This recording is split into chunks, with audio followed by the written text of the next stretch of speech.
Hello everyone, ಎಲ್ಲರೂ ಹೇಗಿದ್ದೀರಾ? ಎಲ್ಲರೂ ಚೆನ್ನಾಗಿದ್ದೀರಾ ಅಂತ ಭಾವಿಸ್ತೀನಿ. ಇವತ್ತಿನ ವಿಡಿಯೋದಲ್ಲಿ ಒಂದು ಲಡ್ಡು ರೆಸಿಪಿ ಹೇಳ್ಕೊಂಡು ಕೊಡ್ತಾ ಇದ್ದೀನಿ. ಈ ರೀತಿ ರವಾ ಲಡ್ಡು ನೀವು ತಿಂದಿರೋಕ್ಕೆ ಚಾನ್ಸೇ ಇಲ್ಲ, ಅಷ್ಟು ಚೆನ್ನಾಗಿರುತ್ತೆ. ಈ ಮೆಥಡ್ ಪ್ರೋಸೆಸ್ಸೇ ಬೇರೆ ಮಾಡೋದು, ತುಂಬಾ ಚೆನ್ನಾಗಿರುತ್ತೆ. ಇಷ್ಟು ಪ್ಲೇನಾಗಿ ಮಾಡೋದು ಹೇಗೆ ಅಂತ ನೋಡೋಕ್ಕಿಂತ ಮುಂಚೆ welcome back to my YouTube channel tasty bites. ತುಂಬಾ ಚೆನ್ನಾಗಿರುತ್ತೆ. ಈ ಹಬ್ಬಕ್ಕೆ ಟ್ರೈ ಮಾಡಿ ನೋಡಿ, ಹೇಗೆ ಬಂತು ಅಂತ ನನಗೆ ಕಾಮೆಂಟ್ ಮಾಡಿ ತಿಳಿಸಿ. ಮೊದಲನೇದಾಗಿ ನಾನು ಇಲ್ಲಿ ಉಪ್ಪಿಟ್ಟು ರವೆ ತೊಗೊಂಡಿದ್ದೀನಿ. ನಾವು ದಪ್ಪ ರವೆ ಉಪ್ಪಿಟ್ಟು ಮಾಡ್ತೀವಲ್ಲ, ಆ ರವೆ ತೊಗೊಂಡಿದ್ದೀನಿ. 1.5 ಕಪ್ ಆಗೋಷ್ಟು ಉಪ್ಪಿಟ್ಟು ರವೆ ತೊಗೊಂಡಿದ್ದೀನಿ. 1.5 ಕಪ್ಗೆ 1/4 ಕಪ್ ಆಗಷ್ಟು ಹುರಿಗಡಲೆ ತೊಗೊಂಡಿದ್ದೀನಿ. ಇದು ಯಾವುದೇ ರೀತಿ ಹುರಿದಿಲ್ಲ, ಏನೂ ಮಾಡಿಲ್ಲ.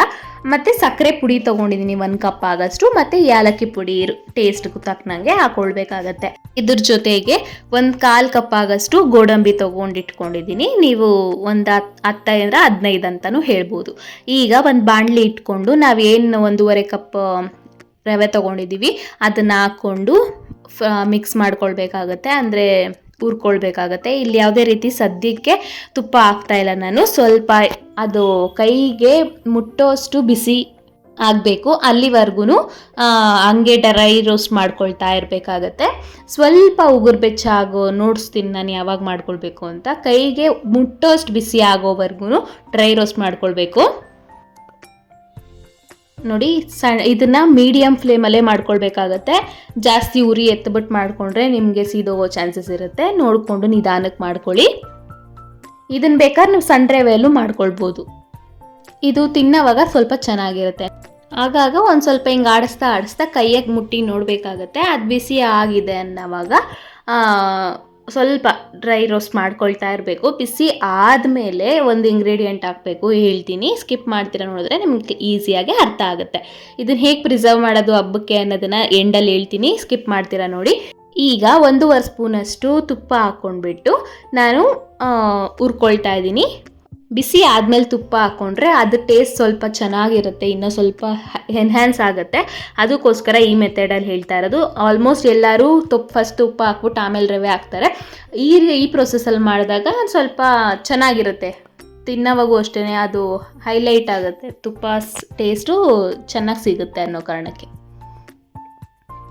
ಇದು ಸಹ ಚೆನ್ನಾಗಿ ಹುರ್ಕೊಳ್ಬೇಕಾಗತ್ತೆ. ಯಾವುದೇ ಕಾರಣಕ್ಕೂ ನೀವು ಹೈ ಫ್ಲೇಮಲ್ಲಿ ಇಟ್ಕೊಳ್ಬೇಡಿ. ಹೈ ಫ್ಲೇಮಲ್ಲಿ ಇಟ್ಕೊಂಡ್ರೆ ನಿಮಗೆ ಸೀದೋಗೋ ಚಾನ್ಸಸ್ ಜಾಸ್ತಿ ಇರುತ್ತೆ. ಇದು ಸಹ ಕೈ ಬಿಡ್ದಂಗೆ ಸ್ವಲ್ಪ ಚೆನ್ನಾಗೆ ರೋಸ್ಟ್ ಮಾಡ್ಕೊಳ್ಳಿ. ಉಪ್ಪಿಟ್ಟು ಹುರಿಯೋಷ್ಟು ಜಾಸ್ತಿ ಹುರಿಯೋಷ್ಟೇನಿಲ್ಲ, ಮೀಡಿಯಮ್ಮಾಗಿ ಹುರ್ಕೊಂಡ್ರೆ ಸಾಕಾಗುತ್ತೆ. ಇದು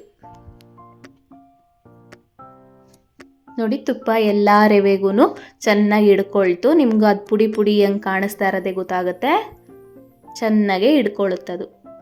ಜಾಸ್ತಿ ತುಪ್ಪ ಬೇಕು ಅನ್ನೋದು ಇಲ್ಲ ಫ್ರೆಂಡ್ಸ್ ಈ ಉಂಡೆ ಮಾಡ್ಕೊಳ್ಳೋಕ್ಕೆ. ಇದಕ್ಕೆ ಯಾವುದೇ ರೀತಿ ನೀರು ಏನು ಬಳಸದೇ ಇರೋ ಕಾರಣ ನೀವು ಇದನ್ನು 6 ತಿಂಗಳಿಟ್ರೂ ಏನೂ ಕೆಡಲ್ಲ, ಅಷ್ಟು ಚೆನ್ನಾಗಿರುತ್ತೆ ಈ ಲಡ್ಡು.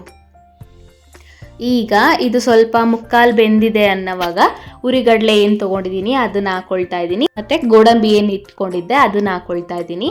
ಅದನ್ನು ಹಾಕ್ಕೊಂಡ್ಬಿಟ್ಟು ಚೆನ್ನಾಗೆ ಹುರ್ಕೊಳ್ಬೇಕಾಗುತ್ತೆ. ಹುರಿಗಡಲೆ ಸ್ವಲ್ಪ ಲೈಟ್ ಕೆಂಪಗಾಗಬೇಕು, ಅಲ್ಲಿವರೆಗೂ ಹುರ್ಕೊಳ್ಬೇಕಾಗತ್ತೆ. ಅದು ಹಸಿ ವಾಸನೆ ಹೋಗಬೇಕು ಫ್ರೆಂಡ್ಸ್. ಅದು ಸ್ವಲ್ಪ ಹಸಿಯಾಗಿರುತ್ತಲ್ವ ನಾವೇನಾದ್ರು ಮಿಕ್ಸಿ ಮಾಡಿಕೊಂಡಾಗ, ಅದಕ್ಕೋಸ್ಕರ ಸ್ವಲ್ಪ ಹುರ್ಕೊಂಡ್ರೆ ಚೆನ್ನಾಗಿರುತ್ತೆ. ಗೋಡಂಬಿ ಜಾಸ್ತಿ ಕೆಂಪಗಾಗೋ ಅವಶ್ಯಕತೆ ಏನಿಲ್ಲ, ಹುರಿಗಡಲೆ ಕೆಂಪಗಾದರೆ ಸಾಕಾಗುತ್ತೆ. ಗೋಡಂಬಿ ಟೆಕ್ಸ್ಚರ್ಗೋಸ್ಕರ ಹಾಕ್ಕೊಂಡಿರೋದು, ಟೇಸ್ಟು ಚೆನ್ನಾಗಿರುತ್ತೆ ಫ್ರೆಂಡ್ಸ್. ಈ ರೀತಿ ಲಡ್ಡು ನೀವು ತಿಂದಿರೋಕ್ಕೆ ಚಾನ್ಸೇ ಇಲ್ಲ. ಒಂದ್ಸಲ ಟ್ರೈ ಮಾಡಿ ನೋಡಿ ಹೇಗೆ ಬಂತು ಅಂತ ನನಗೆ ತಿಳಿಸಿ. ಇದನ್ನು ಹೇಗೆ ಪ್ರಿಸರ್ವ್ ಮಾಡೋದು ಅಂತಂದರೆ, ನೀವು ಫಾಲ್ ಕವರು ಅಥವಾ ಪ್ರೆಸ್ಸಿಂಗ್ ಕವರ್ಸ್ ಬರುತ್ತಲ್ಲ ಅದನ್ನು ಪ್ರೆಸ್ ಮಾಡ್ಕೊಳ್ಬೋದು. ಫಾಲ್ ಕವರ್ಗಾದರೆ ಪಿನ್ ಮಾಡಿ ಇಟ್ಕೊಬೋದು, ಅದು ಮೆತ್ತಗಾಗಲ್ಲ. ಮತ್ತು ಇದಕ್ಕೆ ನಾನು ಏಲಕ್ಕಿ ಪುಡಿ ಆ್ಯಡ್ ಮಾಡಿಕೊಂಡು ಮಿಕ್ಸ್ ಮಾಡಿ ಇಟ್ಕೊಂಡಿದ್ದೀನಿ. ಫ್ಲೇಮ್ನ ಆಫ್ ಮಾಡ್ಕೊಳ್ಬೇಕಾಗತ್ತೆ. ಈಗ ಫ್ಲೇಮ್ ಆಫ್ ಮಾಡಿ ಆದಮೇಲೆ ನಾವೇನು ಸಕ್ಕರೆ ಪುಡಿ ತೊಗೊಂಡಿದ್ದೀವಲ್ಲ ಅದನ್ನು ಹಾಕ್ಕೊಳ್ತಾ ಇದ್ದೀನಿ. ನಿಮ್ಗಿನ್ನ ಸ್ವೀಟ್ ಜಾಸ್ತಿ ಬೇಕು ಅಂತಂದರೆ 1.5 ಕಪ್ಪು ಬೇಕಾದ್ರೆ ಹಾಕ್ಕೊಳ್ಬೋದಾಗುತ್ತೆ. 1.5 ಕಪ್ ರವೆಗೆ 1.5 ಕಪ್ ಸಕ್ಕರೆ ಬೇಕಾದ್ರೂ ನೀವು ಹಾಕ್ಕೊಳ್ಬೋದು. ಸ್ವೀಟ್ ಜಾಸ್ತಿ ತಿಂತೀನಿ ಅಂತಂದರೆ, ಸ್ವೀಟ್ ಕಮ್ಮಿ ತಿನ್ನೋರಾದರೆ 1 ಕಪ್ ಸಾಕಾಗುತ್ತೆ. ಇದನ್ನು ಚೆನ್ನಾಗಿ ಮಿಕ್ಸ್ ಮಾಡಿ ಇಟ್ಕೊಳ್ಬೇಕಾಗತ್ತೆ. ಆ ರವೆಗೆ ಆ ಸಕ್ಕರೆ ಎಲ್ಲ ಮಿಕ್ಸ್ ಆಗಬೇಕು ಚೆನ್ನಾಗೆ. ಸಕ್ಕರೆ ಪುಡಿ ಮಾಡಲೇಬೇಕು ಅನ್ನೋ ಅವಶ್ಯಕತೆ ಏನೂ ಇಲ್ಲ ಫ್ರೆಂಡ್ಸ್. ಸಕ್ಕರೆ ಬೇಕಾದ್ರೂ ನೀವು ತೊಗೊಳ್ಬೋದು. ಸಕ್ಕರೆ ಹಾಕ್ಕೊಂಡ್ರೆ ಸ್ವಲ್ಪ ಕಮ್ಮಿ ಹಾಕ್ಕೊಳ್ಳಿ, 3/4 ಕಪ್ ಹಾಕ್ಕೊಂಡ್ರೆ ಸಾಕಾಗುತ್ತೆ. ನೆಕ್ಸ್ಟ್ ಅದು ನಾವು ಮಿಕ್ಸಿಗೆ ಹಾಕೋದ್ರಿಂದ ಅದು ನೆಕ್ಸ್ಟ್ ಪುಡಿ ಆಗೇ ಆಗುತ್ತೆ. ಏನು ಭಯ ಬೀಳೋ ಅವಶ್ಯಕತೆ ಏನಿಲ್ಲ. ಸಕ್ಕರೆ ಪುಡಿನೇ ಹಾಕ್ಕೊಳ್ಬೇಕು ಅನ್ನೋದು ಏನು ಕಂಪಲ್ಸರಿ ಇಲ್ಲ.